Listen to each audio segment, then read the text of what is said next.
مردہ لوگ اس وقت کیا کر رہے ہیں، مرنے کے بعد کیا ہوتا ہے، وہ راز جو ہر کوئی جاننا چاہتا ہے۔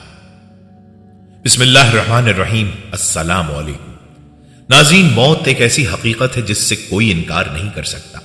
ہر زیرو کو اس کا مزہ چکھنا ہے، اور یہ زندگی در حقیقت ایک امتحان ہے جو موت کے بعد کھل کر سامنے آئے گا۔ حضرت صلی اللہ علیہ وسلم نے فرمایا، لذتوں کو توڑنے والی چیز یعنی موت کو کثرت سے یاد کرو تاکہ انسان دنیا کی محبت میں مبتلا ہو کر آخرت کو نہ بھولے۔ ہم سب کے ذہن میں یہ سوال گردش کرتا ہے کہ مرنے کے بعد کیا ہوگا، قبر کی زندگی کیسی ہوگی، قیامت کا دن کیسا ہوگا، جنت اور جہنم کے احوال کیسے ہوں گے، اور سب سے بڑھ کر یہ کہ اس وقت مرے ہوئے لوگ کیا کر رہے ہیں۔ یہی تمام سوالات آج کی اس ویڈیو میں زیر بحث آئیں گے۔ ہم جانیں گے کہ برزخی زندگی کی حقیقت کیا ہے، نیک روحوں کے ساتھ کیا سلوک ہوتا ہے، گناہگاروں کا انجام کیا ہوتا ہے، اور وہ کون سی نشانیاں ہیں جو مرنے کے بعد انسانی جسم میں ظاہر ہوتی ہیں۔ ناظرین، موت در حقیقت آنکھیں بند ہونے کا نہیں بلکہ آنکھیں کھلنے کا نام ہے، ایک ایسی حقیقت جو ہر انسان کو اپنی اصل منزل کی طرف لے جاتی ہے۔ تو آج کی ویڈیو کو آخر تک ضرور دیکھیں، اور اگر آپ ہمارے چینل پر نئے ہیں تو اسے سبسکرائب کرنا نہ بھولیں تاکہ آپ کو مزید مفید اور ایمان افروز معلومات ملتی رہیں۔ آئیے ویڈیو کا آغاز کرتے ہیں۔ ناظرین، مسلمانوں سمیت تمام آسمانی مذاہب کا یہ عقیدہ ہے کہ جس طرح خالق کائنات نے ہمیں پہلی بار پیدا کیا، اسی طرح وہ ہمیں مرنے کے بعد دوبارہ پھر پیدا کرے گا، اور ہم اپنے اعمال کی جواب دہی کے لیے اسی خدا کی طرف لوٹ کر جائیں گے۔ اللہ رب العزت نے ابتدائے خلق میں تمام انسانوں کی روحوں کو پیدا کر کے ان سے اپنی ربوبیت کا اقرار کروایا تھا۔ سورہ الاعراف میں ہے، کیا میں تمہارا رب نہیں ہوں؟ وہ سب بول اٹھے، کیوں نہیں، تو ہی ہمارا رب ہے۔ تب سے وہ سب عالم ارواح یعنی روحوں کی دنیا میں قیام پذیر ہیں۔ صحیح بخاری اور صحیح مسلم کی متفقہ حدیث مبارکہ کے مطابق عالم ارواح میں اکٹھے رہتے ہوئے جن ارواح میں آپس میں جان پہچان ہو گئی تھی، وہ اس زمینی زندگی کے دوران بھی ایک دوسرے سے الفت اور محبت کے ساتھ پیش آتی ہیں، اور اس کے برعکس جن ارواح کے درمیان وہاں ایک دوسرے سے شناسائی نہیں تھی، وہ یہاں کر بھی ایک دوسرے سے ناواقف ہی رہتی ہیں۔ سب انسان اپنی اپنی باری پر اس کرۂ ارض پر آتے ہیں اور اپنی زمینی زندگی کی عمر پوری ہونے پر واپس عالم ارواح کی طرف لوٹ جاتے ہیں۔ عالم ارواح بنیادی طور پر دو حصوں پر مشتمل ہے۔ ایک حصے میں وہ ارواح رہتی ہیں جو ابھی دنیا میں نہیں آئیں اور وہ جسمانی زندگی کے لیے اپنی باری کا انتظار کر رہی ہیں۔ دوسرے حصے میں اپنی جسمانی زندگی گزار کر واپس جانے والی ارواح رہتی ہیں۔ اس کے مزید دو حصے ہیں۔ سجین، اس میں کفار اور مشرکین اور منافقین کی ارواح رہتی ہیں۔ الین، اس میں مومنین کی ارواح رہتی ہیں۔ انسان جسم روح کا مجموعہ ہے۔ انسان اس وقت تک زندہ رہتا ہے جب تک اس کے جسم میں روح موجود رہتی ہے، اور جب موت کا فرشتہ انسان کی روح اس کے جسم سے نکال کر عالم ارواح میں واپس لے جاتا ہے تو انسان مر جاتا ہے، اس کا جسم آہستہ آہستہ خراب ہونا شروع ہو جاتا ہے۔ مسلمانوں کو حکم ہے کہ جلد از جلد میت کو غسل دے کر کفن پہنا کر نماز جنازہ پڑھیں اور اسے زمین میں دفن کر دیں۔ انسانی جسم میں پہلے سے موجود بیکٹیریا اس کی موت کے بعد جسم کو مکمل طور پر ادھیڑنا شروع کر دیتے ہیں۔ یوں گلنے سڑنے کے مرحلے سے گزرنے کے بعد اس انسان کے جسم کے خلیے دیگر مخلوقات اور نباتات کی خوراک بن جاتے ہیں۔ ناظرین، موت ایک اٹل حقیقت ہے اور ہر زیرو کو ایک دن موت کا ذائقہ چکھنا ہے۔ انسان نے خلا کی وسعتوں اور سمندروں کی گہرائیوں کو تو مسخر کر لیا، لیکن آج تک موت کی حقیقت کو نہیں پا سکا۔ ایک سوال ہمارے ذہنوں میں اکثر اٹھتا ہے، اور وہ یہ ہے کہ مرنے کے بعد ہمارے جسم میں کیا کیا تبدیلیاں رونما ہوتی ہیں۔ پوسٹ مارٹم کرنے والے ماہرین بتاتے ہیں کہ جب انسان مرتا ہے تو اس کے جسم میں جو تبدیلیاں ہوتی ہیں، ان میں سب سے پہلے اس کا دل دھڑکنا بند کر دیتا ہے اور خون کا بہاؤ رک جاتا ہے۔ سارا خون جسم کے نچلے حصے میں جمع ہو جاتا ہے۔ یہی وجہ ہے کہ مرنے والے شخص کا چہرہ اور اوپر کا حصہ زردی مائل ہو جاتا ہے، کیونکہ جسم کے اوپری حصے میں خون باقی نہیں رہتا۔ آکسیجن کے باعث جسم کے اندر روح پذیر ہونے والے تمام کیمیائی عمل رک جاتے ہیں، آنکھیں دھندلا جاتی ہیں اور پٹھے سخت ہو جاتے ہیں۔ جسم کا درجہ حرارت کم ہو کر ماحول کے درجہ حرارت کی سطح پر آ جاتا ہے۔ بالآخر منہ، ناک اور دیگر سوراخوں سے بیکٹیریا خون کی نالیوں میں داخل ہو جاتے ہیں اور جسم کے گلنے سڑنے کا عمل شروع ہو جاتا ہے۔ صرف اللہ رب العزت کے انبیاء کرام اور نیک بندوں کے جسم قبروں میں گلنے سڑنے سے محفوظ رہتے ہیں۔ ابن ماجہ میں ہے کہ اللہ تعالیٰ نے زمین کے لیے انبیاء کرام کے جسموں کا کھانا حرام کر دیا ہے۔ اللہ تعالیٰ کا نبی زندہ ہوتا ہے اور اسے رزق فراہم کیا جاتا ہے۔ تمام مسلمان اس پر ایمان رکھتے ہیں کہ ہر زیرو کو موت کا ذائقہ چکھنا ہے۔ ہماری زندگی کے جتنے لمحے لکھ دیے گئے ہیں ان میں کمی بیشی ممکن نہیں۔ جو رات قبر میں ہے وہ باہر نہیں آ سکتی۔ گویا موت خود زندگی کی حفاظت کرتی ہے۔ موت ہماری زندگی کی سب سے بڑی حقیقت ہے۔ ہزاروں سالوں سے لوگ اس زمینی دنیا میں پیدا ہو رہے ہیں اور اپنی زندگی کی طے شدہ عمر پوری کرنے کے بعد واپس چلے جاتے ہیں۔ کوئی 50-60 سال تک جیتا ہے تو کوئی 100 سال سے بھی زیادہ زندہ رہتا ہے۔ بالآخر سب کو ایک نہ ایک دن مرنا ہے اور اپنے رب کے حضور حاضر ہو کر ان آزمائشوں کے لیے جواب دہ ہونا ہوگا جن سے وہ زندگی میں گزرتے رہے ہیں۔ ہمارے ساتھ صرف ہمارے نیک و بد اعمال جائیں گے۔ یہ زمینی دنیا ایک امتحان گاہ ہے اور ہمارے ساتھ صرف امتحان کا نتیجہ ہی جا پائے گا، باقی سب کچھ یہی رہ جائے گا۔ خواہ ہم ہزاروں سال زندہ رہ لیں پھر بھی ایک دن ہمیں مرنا ہوگا، اور اس زندگی کے خاتمے کے بعد ہمارا مال و دولت ہمارے کسی کام نہیں آ سکے گا۔ یہ سب جاننے کے باوجود ہم نفرتوں، کدورتوں، حسد اور بغض سے باز کیوں نہیں آ جاتے؟ چند روزہ زندگی پیار، محبت، اخلاص، احساس، خلوص اور ہمدردی کے ساتھ کیوں نہیں گزارتے؟ موت دنیاوی پابندیوں سے آزادی کا ذریعہ ہے۔ موت خالق کائنات اور اس کے محبوب نبی اکرم صلی اللہ علیہ وسلم سے ملاقات کا ذریعہ ہے۔ موت سے قبل ہماری روح جسم میں قید ہوتی ہے اور موت کے ذریعے وہ اس قید سے آزاد ہو جاتی ہے اور نیک اعمال کی صورت میں عالم ارواح میں علیین کی خوبصورت زندگی میں رہنا شروع کر دیتی ہے۔ فرشتے نیک انسان کی روح کو عالم ارواح میں مومنین کی روحوں کے پاس لاتے ہیں تو وہ اس کی آمد سے ایسی مسرت محسوس کرتی ہیں جیسے تمہیں اپنے کسی بچھڑے ہوئے شخص کی ملاقات سے بھی نہیں ہوتی۔ پھر وہ ارواح اس سے دنیا کے حالات پوچھتی ہیں کہ ہمارے بعد فلاں نے کیا کیا اور فلاں نے کیا کیا۔ ان میں سے کچھ کہتی ہیں کہ ابھی اسے آرام کرنے دو، اس لیے کہ یہ دنیا کے غموں میں تھا اور ابھی تک اسے استراحت کا موقع نہیں ملا۔ مومن کی موت اس کی روح کی علیین کی طرف پرواز ہے جو اس کے لیے زندگی کی سب سے بڑی نعمت ہے، جبکہ کافر و منافق کی موت اس کے گناہوں میں اضافے کا خاتمہ ہے، چنانچہ اس کے لیے بھی یہ بڑی نعمت ہے۔ کسی کی موت پر اسے بیچارہ کہتے ہوئے دکھی نہیں ہونا چاہیے۔ ہم مرنے والے کا ذکر کرتے وقت عموماً اسے بیچارہ کہتے ہیں، حالانکہ مرنے والا اگر نیک ہو تو بڑا ہی خوش نصیب ہوتا ہے، کیونکہ وہ اس فانی دنیا کے مکر و فریب سے نجات پا چکا ہوتا ہے اور وہ اپنے پسماندگان کو بیچارہ خیال کرتا ہے کہ ان پر ابھی زندگی کی آزمائش باقی ہے۔ موت کو اپنے رشتہ داروں سے جدائی اور غم کے طور پر پیش کرنے کے بجائے اسے اپنے آباء و اجداد اور نیک لوگوں سے ملاقات کا ذریعہ سمجھیں۔ موت دنیا کے غموں اور تکلیفوں سے راحت کا ذریعہ ہے۔ مومنوں کی موت در حقیقت ان کے لیے راحت ہے، اس لیے ہمیں یہ دعا سکھائی گئی ہے، اے اللہ موت کو میرے لیے ہر قسم کے شر سے راحت کا ذریعہ بنا۔ ناظرین، اگر ہم قبر کی سختی کی بات کریں تو اسلامی عقیدے کے مطابق قبر کی سختی اور عذاب اسی کو ہوگا جو منکر نکیر یعنی قبر کے فرشتوں کی طرف سے پوچھے جانے والے سوالوں کا درست جواب نہیں دے پائے گا۔ منکر نکیر کی طرف سے قبر میں یہ 3 سوال پوچھے جاتے ہیں، پہلے 2 سوالوں کے جواب درست ہوں یا غلط، تیسرا سوال حتمی اور فیصلہ کن ہوتا ہے۔ حضور نبی اکرم صلی اللہ علیہ وسلم نے فرمایا، مردے کی روح اس کے جسم میں لوٹا دی جاتی ہے، پھر 2 فرشتے اس کے پاس آتے ہیں، اسے بٹھاتے ہیں اور اسے پوچھتے ہیں تیرا رب کون ہے؟ وہ کہتا ہے میرا رب اللہ ہے۔ پھر وہ کہتے ہیں کہ تیرا دین کیا ہے؟ وہ کہتا ہے میرا دین اسلام ہے۔ پھر وہ کہتے ہیں تمہاری طرف بھیجے گئے یہ آدمی کون ہے؟ وہ کہتا ہے یہ اللہ کے رسول ہے۔ وہ اسے کہتے ہیں کہ تیرے علم کی حقیقت کیا ہے؟ تو وہ کہتا ہے میں نے اللہ کی کتاب پڑھی جس میں ان کا ذکر تھا، سو میں ان پر ایمان لے آیا اور ان کی کئی ہر بات کی تصدیق کی۔ اسی لمحے آسمان سے ایک آواز آتی ہے کہ میرے بندے نے سچ کہا، اس کے لیے جنت کا بستر بچھا دو، اسے جنت کا لباس پہنا دو اور اس کے لیے جنت کا دروازہ کھول دو۔ دوسری روایت میں ہے کہ تمام سوالات کے جوابات ملنے کے بعد فرشتے جواباً کہتے ہیں تو سو جا اس دلہن کی طرح جسے صرف وہی جگاتا ہے جو اس کے گھر والوں میں اسے سب سے زیادہ محبوب ہوتا ہے، یہاں تک کہ اللہ اسے اس کی اس خوابگاہ سے اٹھائے گا۔ لیکن اگر تیسرے سوال کا درست جواب نہ دیا جا سکا تو فرشتے بائیں طرف والی کھڑکی کھول کر اس میں سے اسے جہنم کا منظر دکھا کر کہتے ہیں کہ درست جواب نہ دے سکنے کی وجہ سے اب تمہارا مستقل ٹھکانہ جہنم ہے۔ جانے سے پہلے وہ فرشتے اس کھڑکی کو قیامت تک کے لیے کھلا چھوڑ جاتے ہیں اور وہ ہمیشہ کے لیے اس آگ سے جھلستا رہتا ہے۔ ناظرین، مرنے کے بعد جو کچھ پیش آئے گا اسے قرآن حکیم اور احادیث نبویہ میں وضاحت کے ساتھ بیان کیا گیا ہے۔ انسان جب مر جاتا ہے اور اسے لے کر جا کر قبر میں دفن کر دیا جاتا ہے تو سب سے پہلے اسے قبر کے فتنے کا ہی سامنا کرنا پڑتا ہے۔ قبر کے تصور ہی سے اہل ایمان کے رونگٹے کھڑے ہو جاتے ہیں۔ حضرت عثمان بن عفان رضی اللہ تعالیٰ عنہ کے غلام ہانی کا بیان ہے کہ حضرت عثمان جب کسی قبر کے پاس کھڑے ہوتے تو اتنا روتے کہ آنسوؤں سے آپ کی داڑھی تر ہو جاتی۔ ان سے پوچھا گیا کہ جب جنت و دوزخ کا ذکر کیا جاتا ہے تو آپ اتنا نہیں روتے جتنا قبر پر کھڑے ہو کر روتے ہیں؟ تو انہوں نے جواب دیا کہ میں نے رسول اللہ کو فرماتے سنا ہے قبر آخرت کی منزلوں میں سے پہلی منزل ہے، اگر انسان اس میں نجات پا گیا تو بعد میں آنے والی منزلیں اس سے زیادہ آسان ہوں گی، اور اگر وہ اس میں نجات نہ پا سکا تو بعد میں آنے والی منزلیں اس سے زیادہ سخت ہوں گی۔ اللہ کے رسول صلی اللہ علیہ وسلم برابر ہر نماز کے بعد عذاب قبر سے پناہ مانگتے تھے اور یہ دعا پڑھتے تھے، اے اللہ میں عذاب قبر سے تیری پناہ چاہتا ہوں، اور لوگوں کو بھی آپ اس کی تلقین فرماتے ہیں۔ آپ نے فرمایا لوگوں قبر کے عذاب سے اللہ کی پناہ چاہو کیونکہ عذاب قبر برحق ہے۔ انس بن مالک رضی اللہ تعالیٰ عنہ سے روایت ہے کہ وہ کہتے ہیں کہ اللہ کے نبی صلی اللہ علیہ وسلم کا ارشاد ہے، بے شک بندہ جب اپنی قبر میں رکھ دیا جاتا ہے اور اسے دفنانے والے اس سے پیٹ پھیر لیتے ہیں، اس وقت وہ ان کے جوتوں کی آہٹ سن رہا ہوتا ہے تو 2 فرشتے اس کے پاس آتے ہیں اور اسے بٹھاتے ہیں، پھر اس سے پوچھتے ہیں اس شخص محمد صلی اللہ علیہ وسلم کے متعلق تم کیا کہتے ہو؟ مومن کہتا ہے کہ میں گواہی دیتا ہوں کہ وہ اللہ کے بندے اور اس کے رسول ہیں، تو اس سے کہا جاتا ہے کہ تم جہنم میں اپنے ٹھکانے کو دیکھو، اللہ تعالیٰ نے اس کے بدلے تمہیں جنت میں ٹھکانہ دیا ہے، تو وہ ان دونوں ٹھکانوں کو دیکھتا ہے۔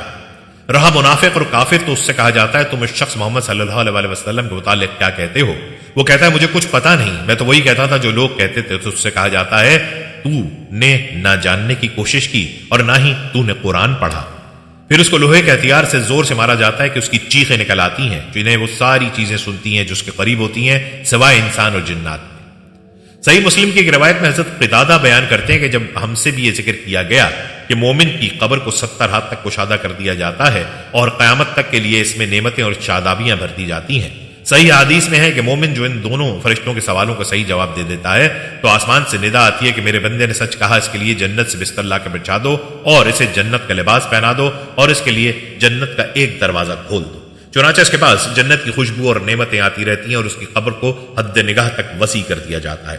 اس کے برخلاف کافر و منافق جو ان دونوں فرشتوں کے سوالوں کا جواب نہیں دے پاتا ہے تو آسمان سے ایک ندا آتی ہے، اس کے لیے جہنم کا بستر بچھا دو اور اس کے لیے جہنم کا ایک دروازہ کھول دو۔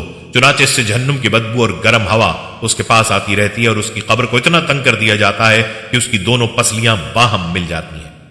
حضرت زید بن ثابت سے روایت ہے کہ وہ کہتے ہیں کہ ہم نبی کریم صلی اللہ علیہ وسلم کے ساتھ بنو نجار کے ایک باغ میں تھے۔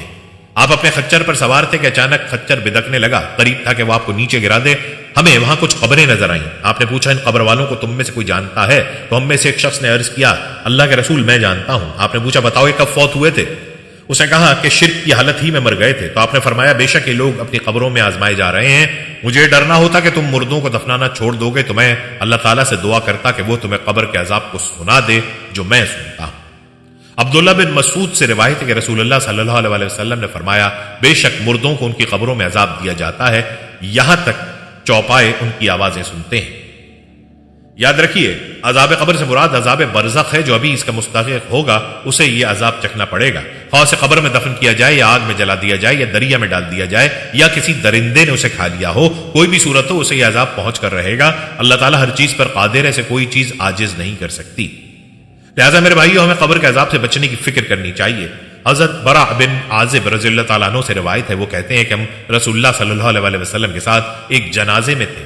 آپ قبر کے کنارے بیٹھے رو رہے تھے، یہاں تک کہ آپ کے آنسوؤں سے سامنے کی مٹی تر ہو گئی۔ پھر آپ نے فرمایا اے میرے بھائیو اس طرح کے دن کے لیے تم بھی تیاری کر لو۔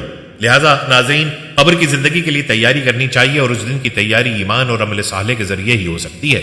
قبر میں انسان کے ساتھ اس کا عمل جائے گا اور جیسا اس کا عمل ہوگا اسی کے مطابق اس کے ساتھ سلوک کیا جائے گا۔ رسول اللہ صلی اللہ علیہ وسلم کا ارشاد ہے میت کے ساتھ اس کے پیچھے 3 چیزیں جاتی ہیں، اس کے گھر والے، اس کا عمل اور اس کا مال۔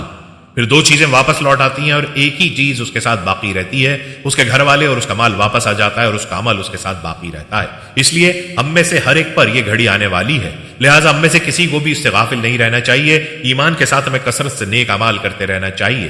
کب ہم پر یہ گھڑی آ جائے ہم میں سے کسی کو معلوم نہیں۔ ناظرین قبر میں دفنائے جانے کے بعد اس سے اٹھائے جانے کا مرحلہ پیش آئے گا۔ ہم میں سے بہت سے لوگ یہ سمجھتے ہیں کہ ہم مر کر مٹی میں مل جائیں گے، کون ہمیں دوبارہ زندہ کر سکے گا؟ اللہ تعالیٰ کا ارشاد ہے کہ انسان کو اتنا بھی معلوم نہیں کہ ہم نے اسے نطفے سے پیدا کیا ہے، پھر یکایک وہ سری جھگڑالو بن بیٹھا اور وہ ہمارے لیے مثال بیان کرنے لگا اور اپنی اصل پیدائش کو بھول گیا، کہنے لگا ان گلی سڑی ہڈیوں کو کون زندہ کر سکتا ہے؟ آپ کہہ دیجئے کہ انہیں وہ زندہ کرے گا جس نے انہیں پہلی مرتبہ پیدا کیا ہے، جو سب طرح کی پیدائش کا بخوبی جاننے والا ہے۔ قبروں سے اٹھائے جانے کے بعد سارے لوگ میدان حشر میں جمع کیے جائیں گے اور اللہ کے سامنے حساب و کتاب کے لیے پیش کیے جائیں گے۔ ارشاد باری ہے تو سور کے پھونکے جاتے ہی سب کے سب اپنی قبروں سے اپنے پروردگار کی طرف تیز تیز چلنے لگیں گے۔ میدان حشر میں لوگ ننگے بدن، ننگے پاؤں اور غیر مختون جمع کیے جائیں گے۔ حضرت عائشہ کا بیان ہے کہ میں نے رسول اللہ صلی اللہ علیہ وسلم کو فرماتے سنا قیامت کے دن لوگ ننگے پاؤں، ننگے بدن اور غیر متون حالت میں جمع کیے جائیں گے۔ میں نے پوچھا ہے اللہ کے رسول مرد اور عورت سب ایک دوسرے کو دیکھیں گے؟ آپ نے فرمایا اے عائشہ اس روز کا معاملہ ایک دوسرے کی طرف دیکھنے سے کہیں زیادہ سخت ہوگا۔ ناظرین قرآن و حدیث کی روشنی میں ہر مسلمان کا ایمان و عقیدہ ہے کہ ایک دن ایسا ضرور آئے گا جب دنیا کا سارا نظام ہی درم برہم ہو جائے گا، آسمان پھٹ جائے گا، سورج لپیٹ دیا جائے گا، ستارے ٹوٹ ٹوٹ کر گر پڑیں گے اور حضرت آدم علیہ السلام سے لے کر دنیا میں آنے والے تمام انس و جن کو اللہ کے دربار میں ایسی حالت میں حاضر کیا جائے گا کہ ہر نفس کو صرف اور صرف اپنی ذات کی فکر ہوگی کہ اس کا نامہ اعمال کس ہاتھ میں دیا جائے گا۔ اس کے بعد انہیں دنیاوی زندگی کے اعمال کی جزا یا سزا دی جائے گی۔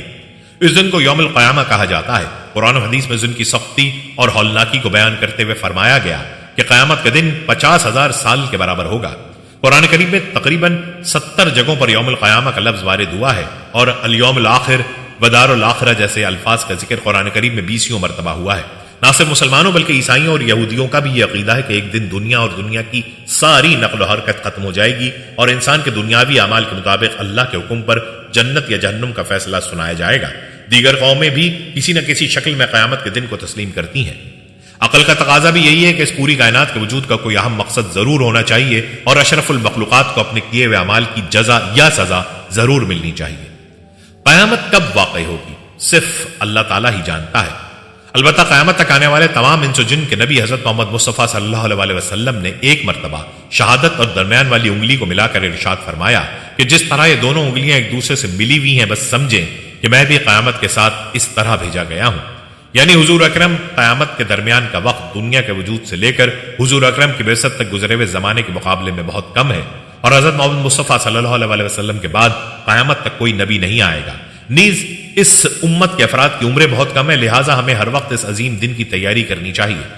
قیامت کے واقع ہونے کی تاریخ کا علم تو اللہ کے پاس ہے، ہاں جس شخص کی موت واقع ہو گئی اس کے لیے ایک طرح سے قیامت واقع ہو جاتی ہے، کیونکہ قرآن و حدیث کی روشنی میں ہمارا ایمان و عقیدہ ہے کہ انسان کی جزا یا سزا قیامت تک مؤخر نہیں کی جاتی، بلکہ موت کے بعد سے ہی دنیا میں کیے گئے اعمال کی جزا یا سزا شروع ہو جاتی ہے۔ چنانچہ قرآن و حدیث کی روشنی میں پوری امت مسلمہ کا اتفاق ہے کہ قبر جنت کے باغیچوں میں سے ایک باغیچہ بنتی ہے یا جہنم کے گڑھوں میں سے ایک گڑھا۔ دوبارہ اٹھائے جانے کے بارے میں مسند احمد کی ایک روایت میں ہے کہ میدان محشر کی طرف جاتے وقت لوگوں کے 3 گروہ ہوں گے، ایک گروہ سواروں کا ہوگا، دوسرا گروہ پیدل چلنے والوں کا ہوگا، اور تیسرا گروہ ان لوگوں کا ہوگا جو اوندے منہ گھسیٹے جائیں گے۔ اس روایت میں ہے تم قیامت کے دن اس حال میں آؤ گے کہ تمہارے منہ بند کر دیے گئے ہوں گے اور سب سے پہلے تمہاری ران تمہارے بارے میں بیان دے گی۔ قرآن کریم نے اس وقت کا نقشہ ان الفاظ میں کھینچا ہے، اور کوئی دوست کسی دوست کو نہ پوچھے گا، حالانکہ ایک دوسرے کو دکھائے جائیں گے۔ گناہگار اس دن کے عذاب کے بدلے فدیے میں اپنے بیٹوں کو، اپنی بیوی کو، اپنے بھائی کو، اپنے کنبے کو جو اسے پناہ دیتا تھا اور روئے زمین کے سب لوگوں کو دینا چاہے گا تاکہ یہ اسے نجات دلا دیں، مگر ہرگز یہ نہ ہوگا، یقیناً وہ شعلے والی آگ ہے۔ لوگ اپنے اعمال کے مطابق پسینے میں ڈوبے ہوں گے، ان میں سے کسی کا پسینہ اس کے ٹخنوں تک ہوگا، کسی کا اس کے گھٹنوں تک، کسی کا اس کی کوکھ تک، اور کسی کا پسینہ اسے لگام پہنا رہا ہوگا۔ راوی کا بیان ہے کہ رسول اللہ صلی اللہ علیہ وسلم نے اپنے منہ کی طرف اشارہ کیا، یعنی اس کے منہ تک پسینہ ہوگا۔ اللہ تعالیٰ قیامت کے دن آسمان کو لپیٹ کر اپنے دائیں ہاتھ میں لے لے گا اور فرمائے گا، میں ہوں بادشاہ، کہاں ہیں ظلم و سرکشی کرنے والے اور کہاں ہیں تکبر کرنے والے؟ اس دن آنکھیں پھٹی کی پھٹی رہ جائیں گی، سارے لوگ اللہ کے سامنے پیش ہوں گے، ان کی کوئی بھی چیز اس سے پوشیدہ نہ رہ پائے گی۔ اللہ تعالیٰ حساب لینا شروع کرے گا۔ عبداللہ بن مسعود کا بیان ہے کہ اللہ کے رسول صلی اللہ علیہ وسلم کا ارشاد ہے، قیامت کے دن 5 چیزوں کے بارے میں سوال سے پہلے کسی بندے کے قدم اپنے رب کے پاس سے نہیں ٹل سکیں گے۔ اس کی عمر کے بارے میں کہ اس نے اسے کہاں کھپایا، اس کی جوانی کے بارے میں کہ اس نے اسے کہاں گزارا، اس کے مال کے بارے میں کہ اس نے اسے کہاں سے کمایا اور کہاں خرچ کیا، اور اس کے علم کے بارے میں کہ اس نے اس پر کہاں تک عمل کیا۔ اللہ کے رسول صلی اللہ علیہ وسلم فرماتے ہیں کہ ایک کافر قیامت کے دن بلایا جائے گا، اسے پوچھا جائے گا کہ اگر تجھے زمین بھر کے سونا مل جائے تو کیا فدیے میں دے کر اپنی جان چھڑا لینا چاہے گا؟ وہ جواب دے گا ہاں، تو اس سے کہا جائے گا تجھ سے تو اس سے کہیں زیادہ آسان چیز کا مطالبہ کیا گیا تھا۔ ایک روایت میں کہ اللہ سے کہے گا کہ میں نے تو تجھ سے اس سے زیادہ آسان چیز کا مطالبہ کیا تھا جب تو آدم کی پشت میں تھا کہ میرے ساتھ کسی کو شریک مت کرنا، لیکن تو نہیں مانا، شرک کرتا رہا۔ ناظرین، مختصراً یہ کہ حساب و کتاب کے بعد لوگوں کے نام اعمال کو ان کے ہاتھوں میں دیے جانے کا مرحلہ آئے گا۔ یہ مرحلہ مجرموں کے لیے کتنا سخت ہوگا، قرآن نے اس کا نقشہ ان الفاظ میں کھینچا ہے۔ اور نامہ اعمال سامنے رکھ دیے جائیں گے، بس تو دیکھے گا کہ گناہگار اس کی تحریر سے خوفزدہ ہو رہے ہوں گے اور کہہ رہے ہوں گے ہائے ہماری خرابی، یہ کیسی کتاب ہے جس نے کوئی چھوٹا بڑا بغیر گھیرے کے باقی ہی نہیں چھوڑا، اور جو کچھ انہوں نے کیا تھا سب موجود پائیں گے، اور تیرا رب کسی پر ظلم و ستم نہ کرے گا۔ یہ وہ وقت ہوگا جب لوگ 2 حصوں میں بٹ جائیں گے، کچھ لوگ وہ ہوں گے جن کا نام اعمال ان کے دائیں ہاتھ میں دیا جائے گا، یہ خوشی کے مارے لوگوں سے کہتے پھریں گے لو میرا نامہ اعمال پڑھو، مجھے تو کامل یقین تھا کہ مجھے اپنا حساب ملنا ہے۔ اور کچھ لوگ وہ ہوں گے جن کا نام اعمال ان کے بائیں ہاتھ میں دیا جائے گا، وہ مارے افسوس کے کہیں گے کاش کہ مجھے میری کتاب دی ہی نہ جاتی اور میں جانتا ہی نہ کہ حساب کیا ہے، کاش موت میرا کام ہی تمام کر دیتی، میرے بال نے مجھے کچھ بھی نفع نہ دیا، میرا غلہ بھی مجھ سے جاتا رہا۔ ناظرین، نامہ اعمال پا لینے کے بعد سارے لوگوں کو پل صراط سے گزرنا ہوگا۔ اس کے بارے میں ارشاد باری تعالیٰ ہے، تم میں سے ہر ایک وہاں ضرور وارد ہونے والا ہے، یہ تیرے پروردگار کے ذمے قطعی فیصل شدہ امر ہے۔ اللہ کے رسول صلی اللہ علیہ وسلم فرماتے ہیں پھر پل کو لایا جائے گا۔ ہم نے پوچھا اللہ کے رسول پل کیا چیز ہے؟ آپ نے فرمایا وہ گرنے اور پھسلنے کی جگہ ہوگی جس میں آنکس اور آنکڑے ہوں گے، چوڑے چوڑے کانٹے ہوں گے، ان کے سر سادان کے خمدار کانٹوں کی طرح ہوں گے جو نجد میں ہوتے ہیں۔ مومن اس پر سے پلک جھپکنے کے مانند بجلی کی طرح ہوا کے تیز رفتار گھوڑے کی طرح گزر جائیں گے۔ ان میں سے بعض تو صحیح سلامت نجات پانے والے ہوں گے اور بعض جہنم کی آگ سے جھلس کر بچ نکلنے والے ہوں گے، یہاں تک کہ آخری شخص اس پر سے گھسٹتا ہوا گزرے گا۔ ابو سعید خدری رضی اللہ تعالیٰ عنہ ایک روایت میں کہتے ہیں وہ بال سے باریک اور تلوار سے تیز ہوگا، اس پل پر سے سب کو گزرنا ہوگا۔ کافر و مشرک اس پل کو پار نہیں کر سکیں گے، وہ جہنم میں گر جائیں گے۔ جو لوگ اس پل کو پار کر لیں گے وہ مومن ہوں گے۔ اس پل سے گزرنے کے بعد مومنوں کے لیے حقوق و لباد کے قصاص کا ایک مرحلہ پیش آئے گا۔ ابو سعید خدری رضی اللہ تعالیٰ عنہ سے روایت ہے کہ اللہ کے رسول صلی اللہ علیہ وسلم کا ارشاد ہے مومن جو پل صراط پار کر لیں گے اور جہنم سے بچا لیے جائیں گے انہیں جنت اور جہنم کے درمیان ایک پل کے پاس روک لیا جائے گا اور ان کے حقوق کا فیصلہ کیا جائے گا جو دنیا میں ان کے درمیان تھے، یہاں تک کہ انہیں گناہوں اور بندوں کے حقوق سے بالکل صاف اور بری کر دیا جائے گا، اور جب وہ قصاص دے کر ایک دوسرے کے حقوق سے بری ہو جائیں گے تب انہیں جنت میں داخلے کی اجازت ملے گی۔ جب جنتی لوگ میدان قیامت سے فارغ ہو کر جنتوں میں باصدا اکرام و بہزار تعظیم پہنچائے جائیں گے اور وہاں کی گوناگوں نعمتوں اور راحتوں میں اس طرح مشغول ہوں گے کہ کسی دوسری جانب نہ التفات ہوگا نہ کسی اور طرف کا خیال، یہ جہنم سے جہنم والوں سے بے فکر ہوں گے، اپنی لذتوں اور مزے میں منہمک ہوں گے، اس قدر مسرور ہوں گے کہ ہر ایک چیز سے بے خبر ہو جائیں گے، نہایت حشاش بشاش ہوں گے۔ کنواری حوریں انہیں ملی ہوئی ہوں گی جن سے وہ لطف اندوز ہو رہے ہوں گے، طرح طرح کے راگ راگنیاں اور خوشکن آوازیں دل فریبی سے ان کے دلوں کو لبھا رہی ہوں گی۔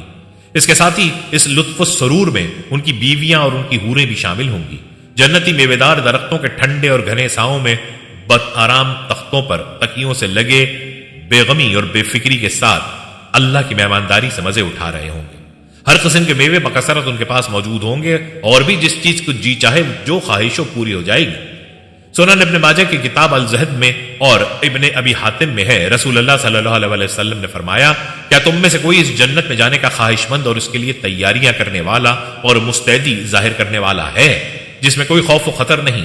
رب کعبہ کی قسم وہ سراسر نور ہی نور ہے، اس کی تازگیاں بے حد ہیں، اس کا سبزہ لہلہا رہا ہے، اس کے بالا خانے مضبوط بلند اور پختہ ہیں، اس کی نہریں بھری ہوئی ہیں اور بہہ رہی ہیں، اس کے پھل ذائقہ دار پکے ہوئے اور بکثرت ہیں، اس میں خوبصورت نوجوان حوریں ہیں اور ان کے لباس ریشمی اور بیش قیمت ہیں، اس کی نعمتیں ابدی اور لازوال ہیں، وہ سلامتی کا گھر ہے، وہ سبز اور تازے پھلوں کا باغ ہے، اس کی نعمتیں بکثرت اور عمدہ ہیں اور اس کے محلات بلند و بالا اور مزین ہیں۔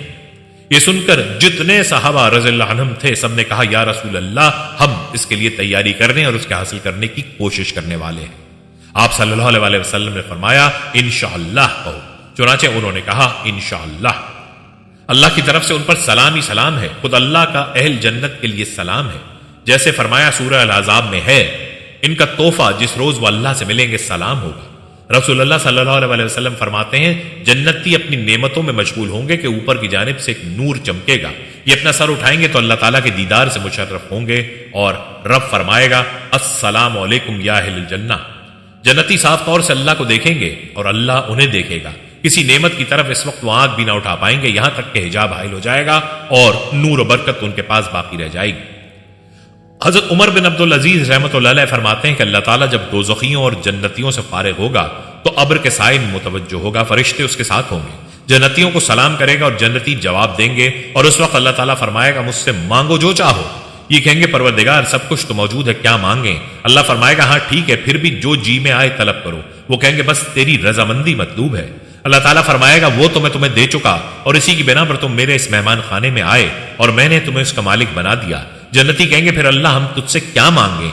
تو نے تو ہمیں اتنا دے رکھا ہے کہ اگر تو حکم دے تو ہم میں سے ایک شخص کل انسانوں اور جنوں کی دعوت کر سکتا ہے اور انہیں پیٹ بھر کر کھلا پلا اور پہنا اڑا سکتا ہے، بلکہ ان کی سب ضروریات پوری کر سکتا ہے اور پھر بھی اس کی ملکیت میں کوئی کمی نہیں آ سکتی۔ اللہ فرمائے گا ابھی میرے پاس اور زیادتی ہے، چنانچہ فرشتے ان کے پاس اللہ کی طرف سے نئے نئے تحفے لائیں گے۔ ناظرین قبر کا عذاب اصل میں روح کو ہوتا ہے، سوالات بھی حقیقت میں روح ہی سے ہوتے ہیں، اس لیے اگر کسی شخص کو دفن نہ کیا جائے تب بھی تینوں سوالات ہوتے ہیں۔ البتہ بعض احادیث سے معلوم ہوتا ہے کہ روح کے ساتھ بدن کو بھی عذاب ہوتا ہے۔ بے شمار دنیاوی چیزیں نہ سمجھنے کے باوجود ہم انہیں تسلیم کرتے ہیں۔ اسی طرح عالم برزخ میں عذاب اور آرام پر ہمیں مکمل ایمان لانا چاہیے، خواہ اس کی کیفیت ہمیں معلوم نہ ہو۔